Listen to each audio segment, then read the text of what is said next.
കയ്യിൽ പണം നിൽക്കുന്നില്ല എന്ന് പറഞ്ഞ് ആൾക്കാർ വേവലാതിപ്പെട്ട് പരാതിപ്പെട്ടുകൊണ്ടേയിരിക്കുന്നുണ്ട്. ഒരുപാട് ആൾക്കാരുടെ പ്രശ്നം പൈസ വരുന്നില്ല എന്നുള്ളതല്ല, ആ വന്ന പൈസ കയ്യിൽ നിൽക്കുന്നില്ല എന്നുള്ളതാണ്. അപ്പൊ അതിന് പല കാരണങ്ങളുണ്ട്. അതിൽ ഏറ്റവും ഇമ്പോർട്ടൻ്റ് ആയിട്ടുള്ളൊരു കാരണം എന്ന് പറഞ്ഞു കഴിഞ്ഞാൽ നമ്മുടെ കണ്ണുകളാൽ കാണാൻ പറ്റാത്തതും എന്നാൽ എല്ലാ വീടുകളിലും ഉള്ളതുമായിട്ടുള്ളൊരു കാര്യമാണ്. എന്താന്ന് വെച്ച് കഴിഞ്ഞാൽ അതിൻ്റെ മൗണ്ടൻ സ്റ്റാർ. ഒരു വീടിനെ സംബന്ധിച്ചിടത്തോളം ഏറ്റവും പ്രധാനപ്പെട്ടത് ആ വീട്ടിൻ്റെ ഫ്ലൈയിങ് സ്റ്റാർ നമ്പറുകളാണ്. ഒരു വീടിൻ്റെ വാസ്തു തെറ്റി നിന്നാലും അതിൻ്റെ ഫ്ലൈയിങ് സ്റ്റാർ നമ്പറുകൾ നല്ലതാണെങ്കിൽ ഒരു പരിധി വരെ ആ വീടിനെ പിടിച്ചു നിർത്താനായിട്ട് ഈ ഫ്ലൈയിങ് സ്റ്റാർ നമ്പറുകൾക്ക് സാധിക്കും. അപ്പോൾ ഈ ഫ്ലൈയിങ് സ്റ്റാർ നമ്പർ എടുക്കുമ്പോൾ ഒരു 3 മൗണ്ടൻ സ്റ്റാർ എല്ലാ വീട്ടിലുമുണ്ട്, 3 നല്ല മൗണ്ടൻ സ്റ്റാർ എല്ലാ വീട്ടിലുമുണ്ട്, 9 മൗണ്ടൻ സ്റ്റാർ എല്ലാ വീട്ടിലുമുണ്ട്, 9 വാട്ടർ സ്റ്റാർ എല്ലാ വീട്ടിലുമുണ്ട്.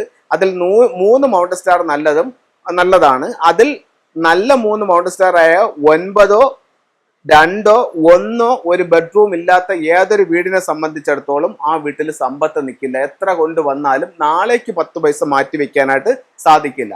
ഇത് കുറച്ചും കൂടെ ഉള്ളിലേക്ക് ഇറങ്ങിപ്പോയി കുറച്ച് ഡീപ്പായിട്ടുള്ളൊരു സയൻസ് ആണ് ഞാൻ നിങ്ങളുമായിട്ട് ഷെയർ ചെയ്തത്. എത്ര പേർക്ക് ഇത് അത്രത്തോളം ഉൾക്കൊള്ളാൻ പറ്റി അല്ലെങ്കിൽ മനസ്സിലാക്കാൻ പറ്റി എന്നുള്ളത് എനിക്കറിയില്ല. പക്ഷെ ഇത്തരത്തിലൊരു സയൻസ് ഉണ്ടെന്നും ഇത് നമ്മുടെ സമ്പത്തിനെ സാരമായ രീതിയിൽ ബാധിക്കുമെന്നും അല്ലെങ്കിൽ സമ്പത്തിന്റെ നഷ്ടപ്പെട്ടു പോകുന്നതിന് കാരണമാകുമെന്നും ഒക്കെ ഉള്ളത് നമ്മൾ മനസ്സിലാക്കി ആ ഒരു മൗണ്ടൻ സ്റ്റാർ ഉള്ള, ഒരുപക്ഷെ നിങ്ങളുടെ വീട്ടിൽ ആ ഒരു മൗണ്ടൻ സ്റ്റാർ ഉള്ള ഒരു ബെഡ്റൂം ഉണ്ടായിരിക്കും. പക്ഷെ ഒരുപക്ഷെ നിങ്ങൾ അറിഞ്ഞോ അറിയാതെയോ ആ റൂം ഉപയോഗിക്കുന്നില്ലായിരിക്കും. ഒരു റൂം ഒന്ന് മാറി കിടന്നാൽ പോലും നിങ്ങളുടെ ജീവിതത്തിന് വലിയ വലിയ വ്യത്യാസങ്ങൾ ഉണ്ടാക്കി തരാനായിട്ട് ഫെങ്ഷുയിലൂടെ കഴിയുമെന്നുള്ള സത്യം നിങ്ങളെ ഞാൻ ബോധ്യപ്പെടുത്തുന്നു അല്ലെങ്കിൽ ഓർമ്മപ്പെടുത്തുന്നു. സാമ്പത്തിക അഭിവൃദ്ധികൾ ഉണ്ടാക്കുന്ന കാര്യങ്ങൾ അത് നമുക്ക് എന്തൊക്കെ ടൂളുകൾ ഉപയോഗിക്കാമെന്നുള്ളത് നിങ്ങളുമായിട്ട് ഷെയർ ചെയ്യാം. ഇതിൽ ഏറ്റവും പ്രധാനപ്പെട്ടിട്ടുള്ള ഒരു കാര്യം നിങ്ങളുമായിട്ട് ഷെയർ ചെയ്യാം. ഇത് 12 അനിമൽസുകളാണ്. അതായത് ഓരോ അനിമലും ഓരോ വർഷവും ഓരോ അനിമലുണ്ട്. മൊത്തത്തിൽ 12 അനിമലാണ് ഫെങ്ഷുയിൽ വരുന്നത്.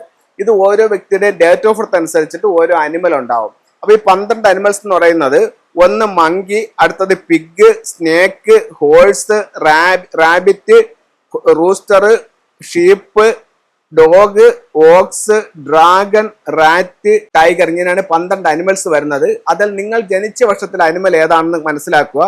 ഓരോ അനിമലിന് ഒരു രഹസ്യ സുഹൃത്തുണ്ട്, അതും മനസ്സിലാക്കുക. എന്നിട്ട് ഈ കാർഡ് നിങ്ങളുടെ കൈവശം സൂക്ഷിക്കുന്നത് എന്ത് കാര്യത്തിനും അദൃശ്യമായിട്ടൊരു സപ്പോർട്ടിങ് ഉണ്ടാവും.